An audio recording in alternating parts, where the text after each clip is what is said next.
그래서 이제 미국의 미국이 어떤 다른 나라죠. 파트너와의 관계인데 특히 이 중남미 문제는 핵심적인 게 뭐냐면 미국이 너무 잘 살고 중남미는 너무 못 살죠. 그래서 중남미 사람들이 미국으로 가는 거 아닙니까? 그래서 중남미가 매우 저개발되는데 이제 이 부분을 얘기하면서 중남미가 어느 정도 경제적으로 성장할 수 있도록 자기 역할 하겠다. 미국이 미국 국익을 추구하지만 중남미 국가가 자신의 국익을 추구하는 것, 그러한 것들을 미국이 지원해 주겠다. 이렇게 말하고 있습니다. 실제로 미국의 지원이 현실화될지는 두고 봐야 되지만 방향 자체로 보게 되면 미국과 중남미의 빈부격차가 문제이기 때문에 중남미의 경제를 발전시키겠다는 것 방향 자체는 적절한 방향으로 볼 수가 있겠습니다.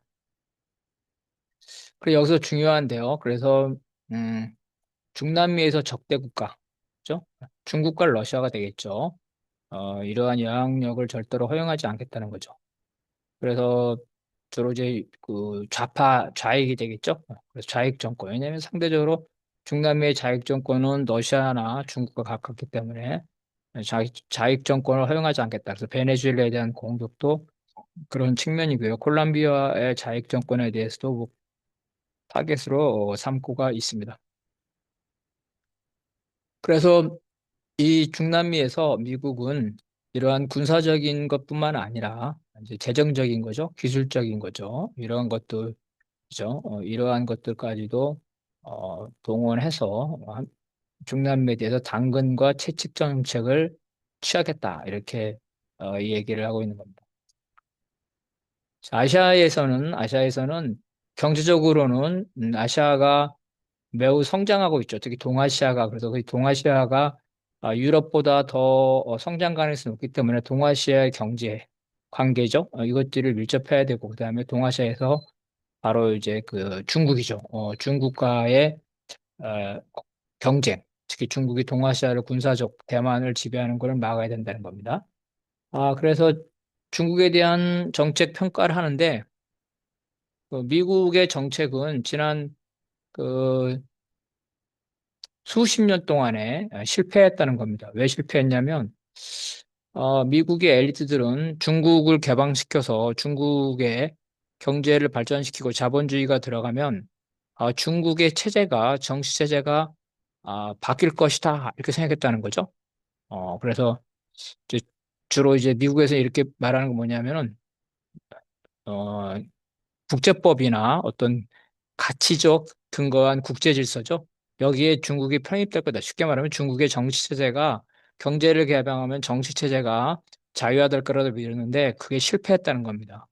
그래서 중국의 경제를 개방하고 중국과 협력했던 그러한 관계를 재검토할 필요가 있다. 그러니까 중국을 견제할 필요가 있다는 거죠.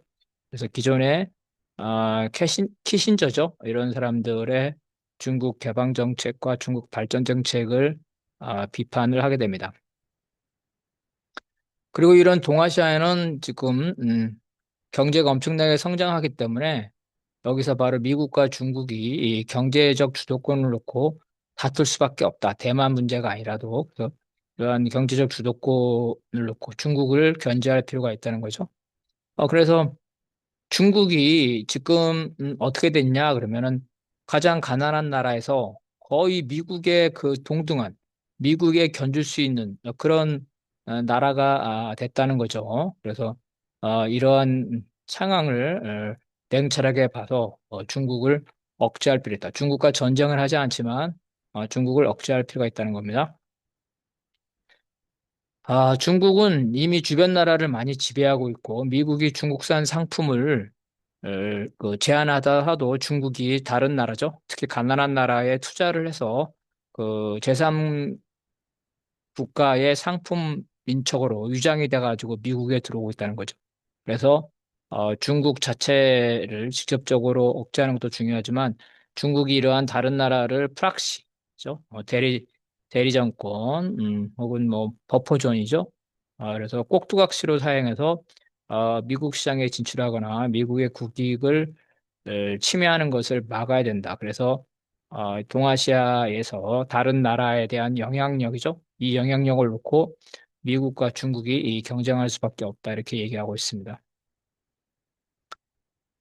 그래서 이런 중국이 현재 우리 미국과 경쟁하고 있는데 미국이 중국에 대해서 우위를 계속 유지해야 한다는 거예요. 그러니까 경제 대국의 자리를 중국한테 내주면 안 되고 미국이 계속해서 세계 1위의 경제 대국의 자리를 유지하는 그러한 정책을 써야 한다는 겁니다. 그 핵심이 바로 이 인도 태평양 지역에서 이러한 중국과의 경제적인 경쟁이고 또 바로 대만 문제죠. 대만과 남중국해에서 중국이 이 군사적이죠.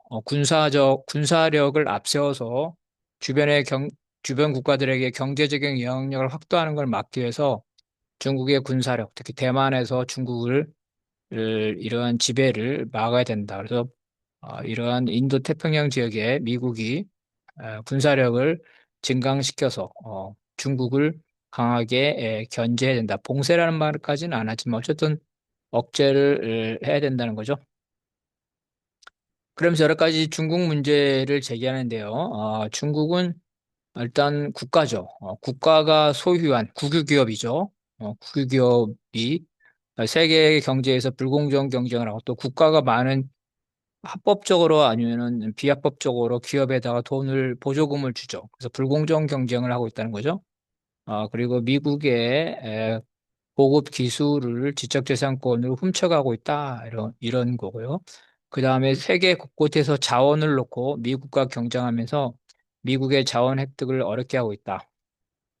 특히 마약과 관련돼서는 펜타놀이죠. 펜타놀의 최초의 생산 지역이다. 그래서 이 펜타놀이 중국을 거쳐서 중남미로 해서 미국에 들어오는데 바로 이 펜타놀 문제가 있다. 그리고 이제 프로파간다, 미국의 가치죠. 인권, 자유, 민주주의를 훼손하는 이러한 프로파간다 공격이 있죠. 이러한 공격, 미국의 정치, 경제, 문화 체제를 전복하려는 것.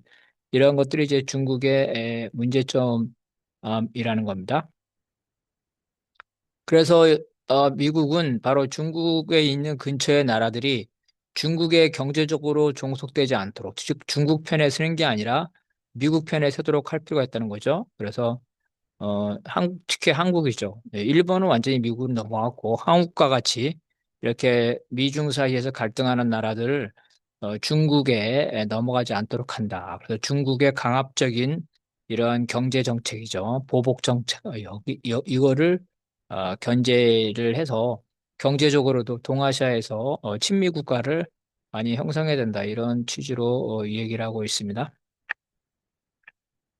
그리고 이제 군사적 균형인데, 미국이 좀 더 강해야 된다는 겁니다. 중국보다. 그래서, 대등한 게 아니라, 전쟁은 안 일어나지만, 그래도 중국을 충분히 견제할 수 있을 만큼, 미국에게 균형치가 좀 가는, 그러죠? 미국이 유리한 이러한 군사적 균형, 그래서 동아시아에서 군사력 집중이 필요하고, 그러기 위해서는 미국 혼자만 해서는 안 되는 거고, 아까 말한 것처럼 일본이나 한국, 그다음에 쿼드죠, 쿼드, 호주, 인도 이런 나라들과 같이 가능하다면 아시아식 나토죠. 이런 것들을 추진할 필요가 있다. 이렇게 이 얘기를 하고 있습니다. 그래서 이제 이 타이완 문제가 나오는데요. 타이완 문제는 여러 가지가 있지만 이제 이 실용주의적 관점에서 타이완의 그 반도체 생산 기지죠. 이것들이 좀 중요하다는 거죠. 어, 어, 중요하다는 거죠. 그리고 대만이 또 군사적으로는 여기서 이제 제1도련선, 제2도련선이 나오는데요. 그 중국이 이 서태평양으로 이 진출하려면 대만을 점령해야 되겠죠. 그리고 대만을 징검다리로 삼아서 제1도련선, 제2도련선을 돌파해야 되는데 대만이 바로 이 제1도련선에 있기 때문에 이 제1도련선을 중국이 돌파하지 못하도록 하는 것. 그렇기 때문에 대만이 중요하다는 겁니다. 그래서 제1도련선이죠. 이거를 중국에 절대로 양보하지 않겠다. 그러니까 미국과 중국이 대치하는 거는 제1도로선, 제2도로선, 제3도련선이 있는데 제1도련선까지 압박 정책을 하는 거죠. 중국의 바로 코앞까지, 대만의 코앞까지 중국을 압박하는 그러한 군사적 그 균형 정책인데 사실상 대치 정책이죠. 이런 것들을 하겠다는 거고. 그다음에 도련성 관련돼서는 또 남중국해가 중요한데 여기는 이제 어떤 글로벌 그 해운 물동량의 3분의 1이 여기 지나가고 있기 때문에 바로 운송로에서도 매우 중요하다 이렇게 말하고 있습니다. 그러면서 대만 문제에 관해서는 대만의 현상 유지를 변경하는 것이죠. 일방적으로 변경하는 것을 지지하지 않는다. 뭐 반대한다 이런 표현이 아니라 지지하지 않는다 이렇게 표현을 완화시켰다 이런 평가가 있습니다. 그러고 나서 이제 여기서 도련생하는 얘기가 많이 좀 자세하게 나옵니다. 그래서 먼저 첫 번째 도련성이죠. 첫 번째 도련선에서는 그 중국이죠. 중국을 겨냥한 거예요. 어떠한 형태의 그 도련선의 지배죠. 그리고 여기서 이제 침략은 대만이라는 거죠. 그래서 미중 간의 그 해군이죠. 해군의 해양에 대치되는 지점은 제3도련선도 아니고 제2도련선도 아니고 제1도련선이다 이런 겁니다. 그래서 제1도련선에서 그 중국을 견제를 하겠다. 그러니까 상당한 압박 정책이 되는 겁니다. 그래서 이제 그 한국, 일본, 대만, 그죠? 이렇게 해서 역할이 이 강하게 요구되고 있다고 얘기하고 있고요. 그래서 남한이 이제 그죠? 남한의 역할이 여기 이 대만 문제에 대해서 거기 동참해야 된다는 겁니다. 그래서 제1도련선을 방어하는 데 있어서 한국이 참여를 해야 된다. 이렇게 얘기를 하고 있습니다. 그다음에 이제 그 유럽에 관한 문제인데요. 유럽이죠.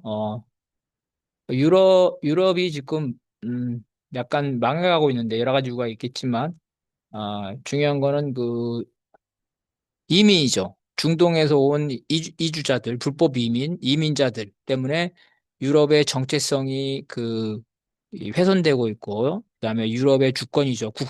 국경이 무너지고 있고, 그다음에 이제 정치적 자유. 이 정치적 자유라는 건 뭐냐면, 트럼프는 유럽에서의 우파 정당이죠. 이민 정책에 반대하는 우파 정당을 지지하는데, 유럽에서 이런 우파 정당이 구구파라 그래서 탄압을 받고 있다는 겁니다. 그래서 유럽의 정치적 자유, 주권, 그다음에 이민 정책 이런 것 때문에 유럽이 무너지고 있고 20년 안에 20년 안에 눈에 띄게 그죠?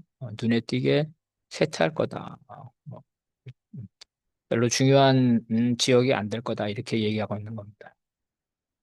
그래서 러시아와의 관계에서 유럽은 러시아와 전쟁을 하면 안 되고 러시아와 관계를 회복해야 되는데 다만 러시아가 유럽을 지배하면 안 되기 때문에 미국이 그런 사태가 안 벌어지게끔 외교적으로 안보적으로 역할을 하겠다는 거죠. 다만 유럽도 스스로 그런 역할을 하기 위해서 비용을 지출해야 된다 이렇게 얘기하고 있습니다. 그래서 러시아와 유럽의 관계에서 우크라이나 전쟁과 같은 이러한 위협이죠. 이러한 전쟁 위협, 우크라이나 전쟁은 조속히 끝내야 된다. 그래서 러시아가 유럽을 지배하지 않는 한 유럽과 러시아는 어느 정도 공존할 수밖에 없다. 이런 입장을 가지고 있는 것 같습니다. 그래서 유럽의 문제는 뭐 그렇게 그 결정적으로 나오지를 않고 있고요. 나토죠. 나토의 부담이죠. 나토의 부담 군사적 부담, 예산 증가를 해야 된다는 거고요. 중동 문제가 또 자세히 나옵니다. 미국이 중동에 너무 많은 투자를 해왔다는 거예요. 그런데 지금은 그럴 필요가 없다는 겁니다. 지금까지 중동에 투자한 이유가 바로 오일 문제였는데, 이제 세계의 에너지는 중동에 별로 의존하지 않는다는 거예요. 특히 미국이 그렇다는 거죠. 오히려 미국이 에너지 최대 생산국가가 되죠. 그래서 에너지 공급이 중동 이외에도 다변화됐기 때문에 에너지 생산국으로서 중동의 지정학적 역할이 위상이 많이 좀 추락했다. 그래도 중동에 너무 많이 그 미국의 국익을 할 필요가 없다는 거고요. 어, 이란이 많이 미국과 이스라엘의 공격으로 많이 쇠퇴했기 때문에 이란을 견제한다는 것도 어느 정도 역할을 담당을 했다는 겁니다. 그러면 여기서 이제 아브라함 협정이 나오는데요. 이스라엘과 사우디 이런 거죠. 이스라엘과 아랍에미리트. 그래서 이스라엘과 친미 국가가 수교를 하는 거. 그죠? 관계를 회복하는 거. 이거를 이제 자기의 되게 중요한 업적으로 내세우면서 그러한 이스라엘과 친미 아랍 국가의 관계 회복을 계속 자기가 추진해서 아랍에서 중동에서 이러한 그 군사적인 그 불안을 약화시키겠다 이렇게 얘기를 하고 있습니다. 그러면서 미국은 기존에 중동에 들어가서 어, 아프가니스탄이나 이라크나 시리아나 이런 데 쳐들어가가지고 친미 국가를 만들려고 그랬죠.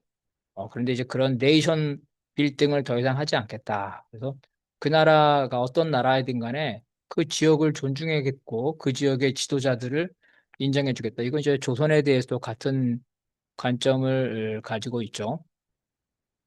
그래서 이러한 중동의 특히 걸프, 이 에너지 산업 기지에 대해서 미국은 그 다른 그 강대국이죠. 뭐 중국이나 러시아 이런 다른 강대국이 그러한 산유국에 대한 지배를 지 못할 정도로, 그죠? 그 정도 수준에서 미국이 이 개입을 하지, 이 전력 투구하지는 않겠다. 이렇게 얘기하면서 여기 나왔죠. 성과가 없는 네이션 빌딩을 친미국가 수립을 수십 년 동안 해왔다는 거죠. 그래서 그런 것도 하지 않겠다. 그죠? 중동의 기존의 어떤 정치 체제 현상이죠. 그 현상을 존중하겠다는 겁니다. 아프리카도 마찬가지고요. 아프리카에서도 미국이 너무나 오랫동안 미국식의 가치를 확산하기 위해서 노력했다는 거죠. 왜냐하면 아프리카에 이제 좌익 정권도 많았었는데 바로 이제 미국식 체제를 하기 위한 그러한 개입 정책을 했는데 그러한 개입 정책을 더 이상은 하지 않겠다는 겁니다. 그래서 이 아프리카에는 필요하다면 미군을 배치하지만 장기적으로 또 고정적으로 미군을 배치하거나 아니면 미국이 이러한 아프리카 특정 나라에 대해서 안보 보장을 해주는 그러한 것을 하지 않겠다. 개입을 최소화하겠다. 이렇게 얘기를 하고 있습니다. 여기까지 이제 그 미국의 그 국가안보 전략을 우리가 살펴봤습니다.